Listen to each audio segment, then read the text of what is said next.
And some news just in from Capitol Hill. The House just passed that $1.7 trillion omnibus spending bill, narrowly averting a government shutdown. The bill now goes to President Biden, who says he will sign it. This means the government will stay open through the end of September. It includes an overhaul to election laws in an attempt to prevent another January 6th, as well as military funding and emergency aid to Ukraine.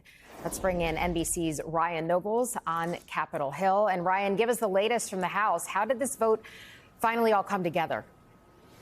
Well, it was a lot of negotiation between both the House and the Senate, really over the past couple of months. This was a spending bill that was set to eclipse in September of 2022, and both members of Congress on both sides of the aisle basically just pushing this decision off until the very last minute.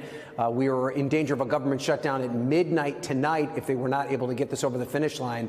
And in fact, the margins are so tight that in addition to passing this massive omnibus spending bill, they also passed a short-term continuing resolution just to give enough time for the $1.7 trillion bill to process, just to get through all of the traps that it needs to before it can be enacted into law. But President Biden is expected to sign it, so that will avert any problems. And, you know, this was something that was negotiated by two outgoing members of the United States Senate, Patrick Leahy of Vermont and Richard Shelby of Alabama. It is a bipartisan bill. It enjoyed a number of votes in both the Senate and the House from Republicans, but the vote in the House largely along partisan lines, as, of course, Republicans set to take control of the House next year, and they have vowed to not allow this level of spending in the new year. That, of course, could lead to some conflict as we get closer to September. But as of right now, the Congress avoiding any type of government shutdown ahead of the holidays.